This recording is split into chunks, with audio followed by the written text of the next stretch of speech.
Today we're going to talk about 5 tips by Sahil Bloom on how we can live an incredible life. So the first one would be that we want to make sure that our typical Tuesday is as enjoyable as possible. Most of our life consists of these weekdays in between these work days.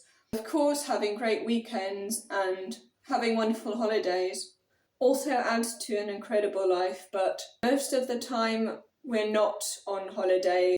But most of our life is like this everyday routine life, and that's why you want to make sure that that everyday routine life is as enjoyable as possible. And I think this is the most important one because how we spend our time in our life is the most important question that we have to answer. And then the second would be that according to Sahil Bloom, there are 5 types of wealth. Now, when we think about wealth, we often only think about financial wealth. But there's so many other components that make for a good life other than how much money we have and how successful we are. In fact, Sahil Bloom said that his darkest moments, actually, the times when he felt the worst, were when actually from outside he would have thought that everything was going great because on paper everything was going well and he was really successful. And the other types of wealth would be social wealth, mental wealth as in mental health, physical wealth as in physical health, and time wealth, basically that we have the freedom to do what we want with our time kind of thing, and that we spend our time wisely. And then the third tip would be to have what he calls a life raiser. So this originally wasn't his idea, but Mark Randolph's idea, the founder of Netflix. And basically what this life raiser is, so for example, Mark Randolph's life raiser was that every Tuesday at 5 p.m. or so, he has dinner with his wife. And having this life raiser makes decision making much easier because you're basically, with every decision you make, you kind of think of whether that actually makes you the kind of person who would do the thing that your life raiser is, basically.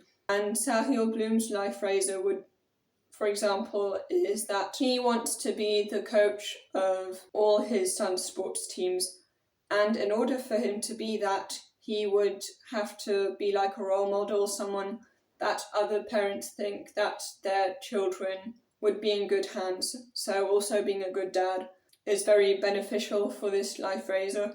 And also integrity is very important if he wants to be the type of person who would have this life raiser, so to speak. So as you've probably noticed, this life raiser also kind of like impacts your sense of identity, how you see yourself. And this is why these life raisers actually are so effective.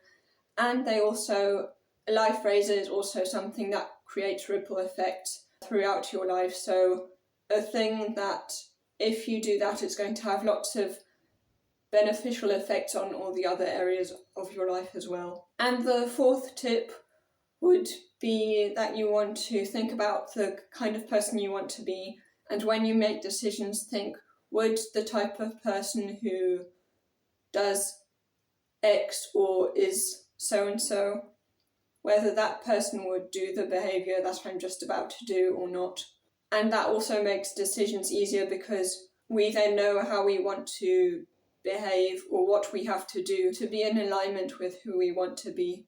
Ed Mylett often talks about how our sense of identity is kind of like a thermostat, that it's so important to have a certain sense of identity of who you want to be and who you think you are. Because when we notice that we're doing something that's like way more than we usually do, or way better than we usually are, or what we usually do, we kind of think, oh, this is way more than what I'm used to, and we slow down a bit. But also the other way around, that when we see that we are way off track and that we're doing way less or way worse than we usually are, that makes us pull up our socks and become better again. And James Clear in his book also says that our sense of identity actually would be like the core of behaviour change, even deeper than habits, which would be the next stage that isn't just as deep but also quite deep. And the fifth tip is that Sahil Bloom, in order to see whether he actually wants to implement a new habit that he's thinking about whether he should implement that or when he wants to experiment with something new, is that he does these 3 tests.